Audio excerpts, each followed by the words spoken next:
Hello everyone, it's me Clayton. I just finished watching the fourth and final film of the Hotel Transylvania series, Hotel Transylvania Transformania.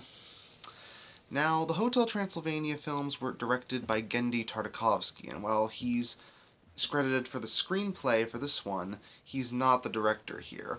But considering this is the end of the franchise, and considering that it was ultimately sent to Amazon as opposed to being in theaters this time, it definitely feels like this is the end of the franchise. And honestly, for a grand finale, it's actually pretty decent. Not anything spectacular, but a completely fine, serviceable animated film. But let's get to the story, shall we? In the fourth and final installment of Hotel Transylvania, Dracula, now voiced by Brian Hull, is planning on giving his hotel away to Mavis and Johnny so they can take over the family business. However, Dracula, being Dracula, of course believes that Johnny's going to ruin everything, so he decides to say that he can't inherit the hotel because he's not a monster. This causes Johnny, played once again by Andy Samberg, to ask Van Helsing if there's any way he can turn into a monster. Van Helsing, played by Jim Gaffigan, of course has a way to do so with his monstrification ray. So Johnny transforms into a monster, and through a series of shenanigans, Dracula and most of his friends are transformed into humans. So they have to find a way to get to South America in order to find a crystal that the monstrification ray needs in order to work again after it's broken. But that's all I'll say about the story.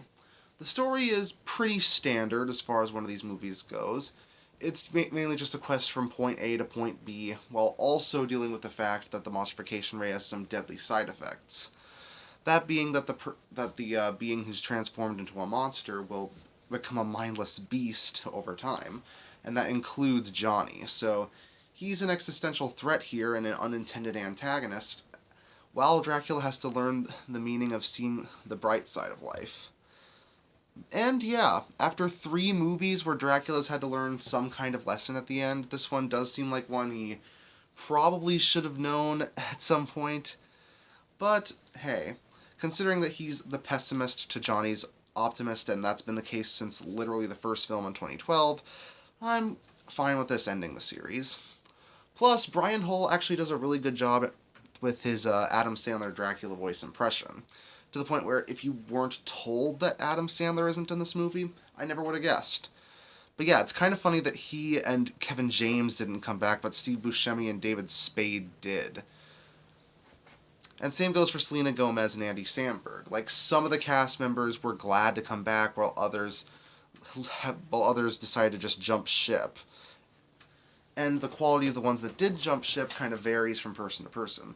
But still, even though this is a direct-to-streaming film as opposed to direct-to-theaters, the animation is about on the same level as the other Hotel Transylvania films, which is to say it's very cartoony, very over-the-top, and very spontaneous. Kind of like a Looney Tunes short, but have that whole thing stretched to a 87-minute long film, where 10 of the 87 minutes are credits.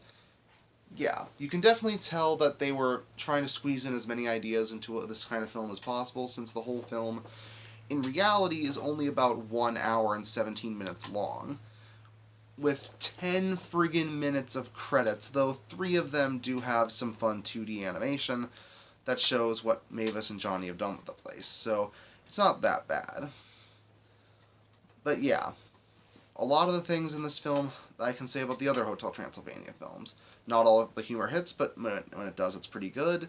The messages are nice, and the film has a lot of fun, chaotic energy that reminds me of classic cartoons, fitting for a directorial feature from Genndy Tartakovsky. So if you like the Hotel Transylvania films, you'll like this one, and if you don't, then you won't like this. But I think this is the last one Sony has for this franchise, and maybe that's for the best.